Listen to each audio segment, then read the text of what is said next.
Welcome, curious minds, to the deep dive. Let's jump right in. The crypto markets, well, they've been on a bit of a wild ride lately. Picture this. A really sharp, stomach-lurching dip, but then almost just as quickly, an exhilarating climb right back up. It really felt like the whole market just held its breath for a second. Yeah, collectively. And then boom, this sigh of relief as prices just rebounded pretty strongly, too. Astonishing force, really. We're talking about July 31st, 2025, a day that, started with that dip but ended showing some remarkable resilience. So what was the initial jolt? Well, that came from Fed Chair Jerome Powell late Wednesday, right? Exactly. His comments were described as hawkish. Hawkish, yeah, hinting at tighter monetary policy. And that seemed to cast an immediate shadow. Crypto prices dipped pretty much across the board, briefly. But then, and this is the fascinating part, almost defying expectations, the market didn't just stabilize. No, it bounced back with real agility. It really makes you stop and think, about the underlying strength there, doesn't it? It absolutely does. So how did this happen? What's really going on? Let's unpack this. Okay, and to really get into it, we're leaning heavily on a great source today. It's Bitcoin bounces back. Crypto market recovers from Powell's comments. Fresh from CoinDesk's Crypto Daybook Americas. CoinDesk, always on the pulse. Exactly. And this isn't just like a basic news update. It's really comprehensive. A snapshot of the market on the 31st. Real-time stuff. Yeah, what happened overnight, what they were expecting for the day ahead. It's just packed with data, expert takes, tells a really compelling story about market mood. And that real-time pulse, that's precisely what we want to decode for you today. Our mission here is to take you on a proper deep dive into this recovery. We're not just going to tell you what happened. We want to explore why. Right. Why did crypto react with such, well, unexpected resilience? Exactly. And what catalysts is it looking for now, to break through those resistance levels we keep seeing? Yeah, the stubborn ceilings. And how do the bigger macro trends keep playing into this fascinating, constantly shifting space? It never stands still, does it? Never. So by the end of this, you should have a much clearer understanding of all the forces at play. Uncover some surprising facts, hopefully. And be, better equipped to look at tomorrow's headlines and really understand what's behind them. And getting that deeper understanding, it's just crucial for anyone navigating this digital asset world. Whether you're deep in it already or just curious. Right, whether you're a longtime enthusiast, maybe a developer building things, or just, curious about how these markets actually work in the real world. Understanding these dynamics is key. So today, we're going to try and connect the dots for you, show how these different pieces fit together. Like policy decisions way up high. Yeah, and then like the raw on-chain data happening right now. Plus that intangible stuff, market sentiment. Exactly, how it all weaves together to create this complex, vibrant picture that is the crypto market. Okay, sounds good. Let's get right into the specifics then. That initial reaction first. All right, let's dissect that initial shockwave first. The trigger, as we said, Fed Chair Jerome Powell's hawkish comments. Late Wednesday, July 30th. Right. Now, just a quick refresher for maybe some listeners when we say hawkish about a central banker. It generally means they're leaning towards tightening things up, right? Not monetary policy. Exactly. Thinking about cooling inflation. So maybe raising interest rates, reducing the money supply, that sort of thing. Which makes borrowing more expensive. Right. Slows the economy down, potentially. And crucially for us, it often makes investors a bit more cautious. Pulling back from riskier assets. Precisely. And the immediate crypto market reaction. Yeah, CoinDesk nailed it, calling it a swoon. A swoon, yeah. A brief but definitely noticeable dip right after those comments came out. It was textbook risk-off, really. Faced with higher rates, maybe a slowing economy, investors just momentarily step back. Or actively sold off some of their more volatile stuff. Yeah, that kind of knee-jerk reaction. We've seen it before in crypto, haven't we? Oh, yeah. It often acts like a high beta asset, moves more dramatically than traditional markets sometimes when sentiment shifts. But here's the kicker. What's really striking is just how fast and how decisive that recovery was on July 31st. Yeah, the speed was something else. How quickly the market just absorbed those jitters, shook them off. Yeah. It really says something about how it's changing, maybe. Take Bitcoin. It dipped after Powell, sure, but then it surged significantly from $116,000. All the way up to $118,500. Yeah.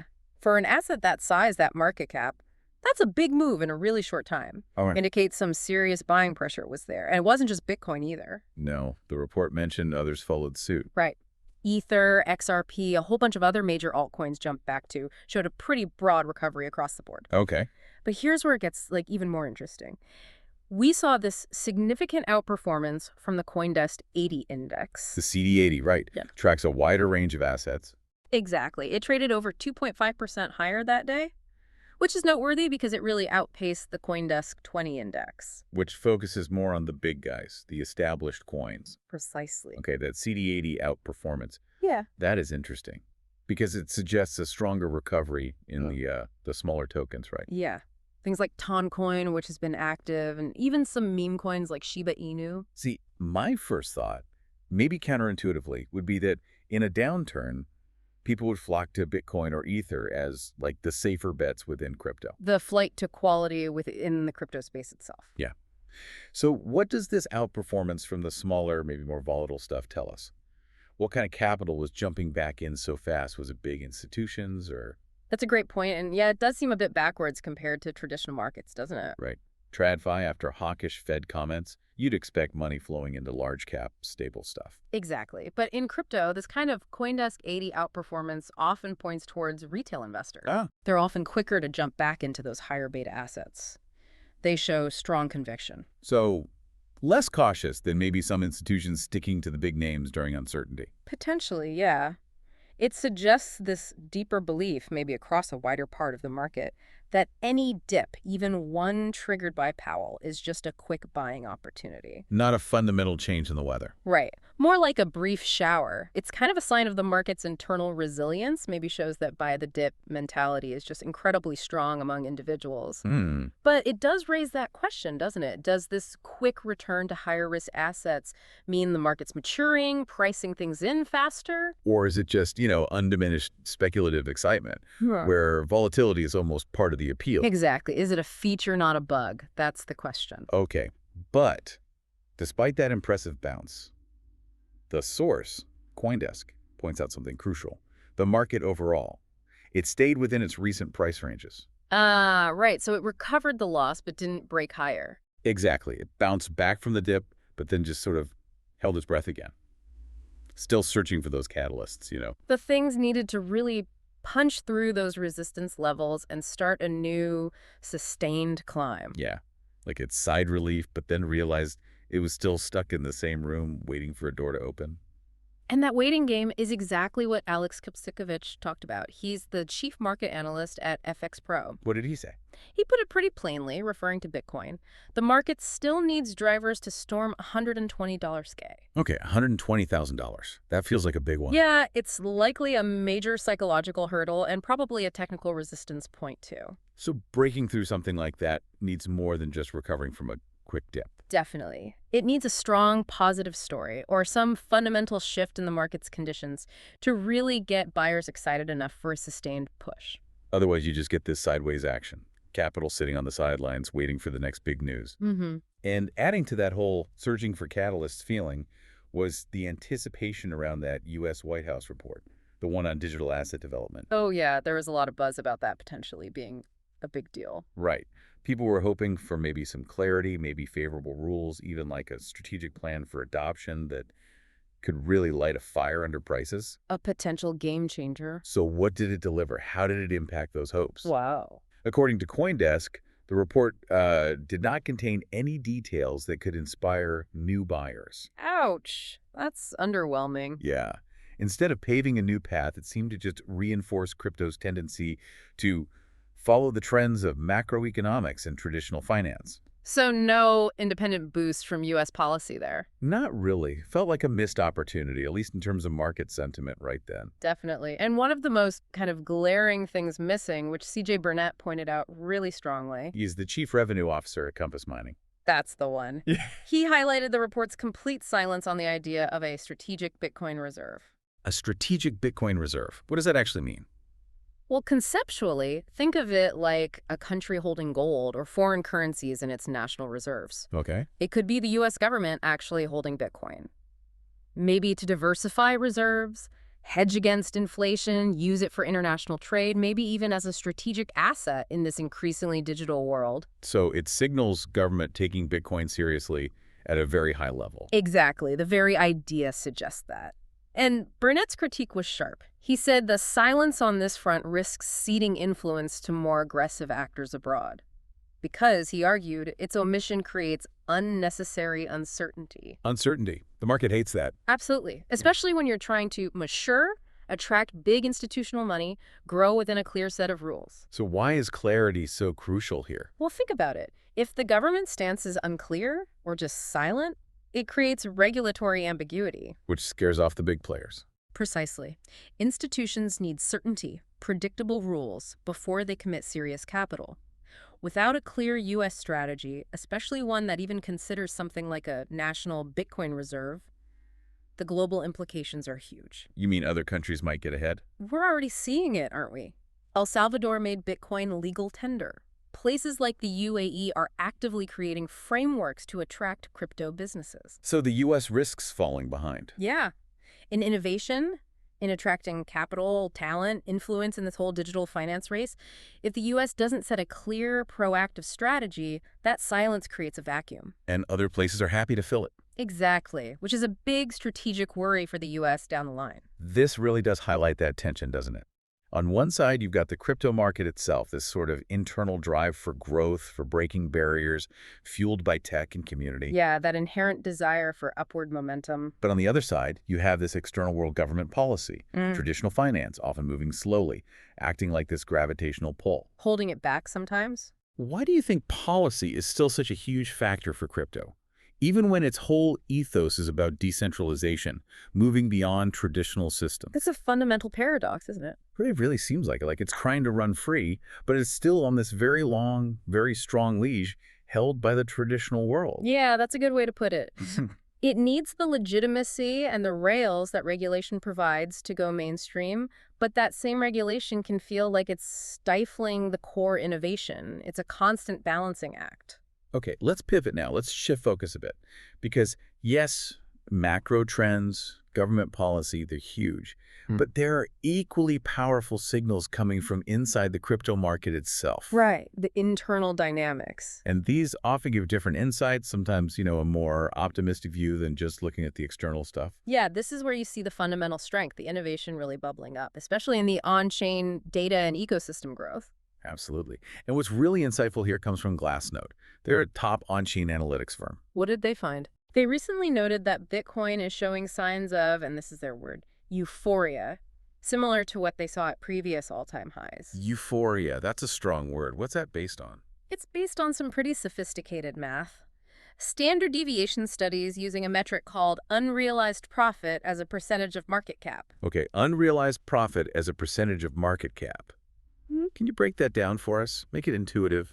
Sure. Think of it like a market-wide sentiment gauge, or maybe a collective report card for investors. Okay. It basically measures, out of all the Bitcoin out there, what percentage of its total value is held by people who are currently in profit. Meaning they bought lower than the current price and haven't sold. Exactly. So when this number gets really high, like maybe 80%, 90%, and especially when it's way above its historical average. It means almost everyone holding is feeling pretty good about their investment. Pretty much feeling like a genius, yeah. This high level of euphoria means a huge majority are sitting on decent paper gains. Which could mean... Well, it could signal a couple of things. It might precede a wave of profit-taking, people deciding to cash out. Or conversely, it can sometimes fuel that final massive leg up in a bull run. Confidence is sky high. Everyone expects prices to keep climbing. It's a key indicator for potential tops or periods of extreme confidence, but it also shows strong holder conviction. Interesting. And it wasn't just Bitcoin showing these kinds of internal signals, right? No, Glassnode did a similar study on Ether, and it showed compelling potential for an ETH rally. With a specific target? Yeah, an impressive one, $4,900. Wow. Okay, considering where Ether might be trading, getting to $4,900 would be a huge move. Yeah. A major milestone. Absolutely. It signals not just strong belief in its own ecosystem's growth and utility, but it also kind of echoes that bullishness we're seeing ripple out from Bitcoin to the wider altcoin market. And speaking of Ether and its ecosystem, let's dive into DeFi. Decentralized finance, we're seeing some serious growth there. Particularly in one protocol. Yeah, Athena. The data is really telling. The amount of Ether locked in Athena. It's surged by 27%. 27%. How much ETH is that? It's reached 2.23 million ETH. And according to Defalama, that pushes the total dollar value of assets locked in Athena to a record high. How high? $8.6 billion. $8.6 billion locked in just one DeFi protocol. That's significant. It really is. And what's fascinating about that surge, that $8.6 billion, is what it tells us about the health and the confidence within DeFi more broadly. What does it signify? Well, when you see more assets, like Ether here, getting locked into protocols like Athena, it suggests growing trust, growing utility. People are actually using these platforms more. Could be. For yield generation, maybe innovative stablecoin mechanisms like Athena offers, other kinds of financial services, Or it could just be speculative interest, people betting on future growth. that too. Investors allocating capital hoping for good returns within DeFi. But either way, whether it's utility or speculation driving it. It points to a thriving part of the market. Absolutely. A segment generating its own momentum, attracting serious capital, showing robust activity, even when the wider macro picture is maybe a bit shaky. It shows the crypto ecosystem is putting down deeper roots. Okay, let's shift gears again slightly. Another critical area showing growth and a big sign of institutional interest is the ETF landscape, exchange-traded funds. Yeah, always lots happening there lately. And this week brought some big news. Invesco and Galaxy Digital, two major names from traditional finance. Right, well-known players. They filed a proposal with the SEC for a spot Solana ETF. Solana. Okay, that is a big deal. Why is it such a big deal? Because up until now, the main focus for spot crypto ETFs, the ones holding the actual crypto, has really been just on Bitcoin and Ether, the two giants. So seeing a proposal for Solana, It signals that institutional interest is broadening. They're looking beyond just BTC and ETH. They want exposure to other promising blockchains and ecosystems. so it's like traditional finance is dipping its toes further into the wider crypto pool. Exactly. A growing acceptance, a deeper dive, and a clear sign they believe in the potential of altcoins beyond just the top two. And alongside that Solana filing earlier in the week, the SEC made another really important move. What was that? They approved in-kind redemptions for all the existing Bitcoin and Ether ETFs. In-kind redemptions.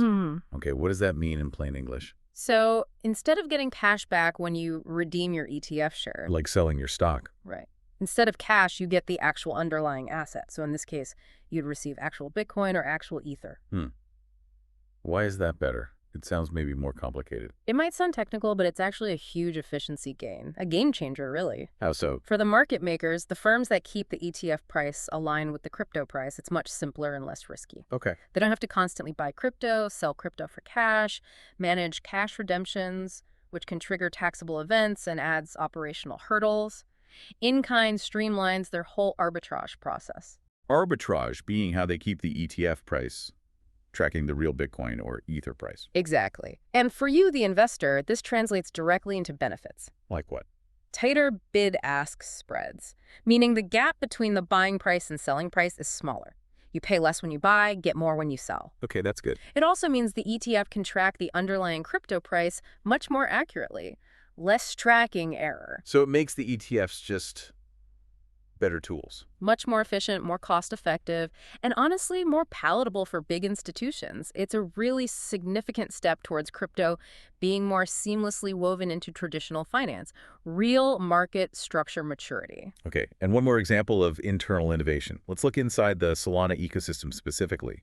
There's a decentralized exchange, a DX, called Jupiter. Jupiter, yeah, big player on Solana. They just unveiled something called Verify 4. Verify 4, what's that about? It's an upgrade aimed right at fixing a common headache on DXs, token verification.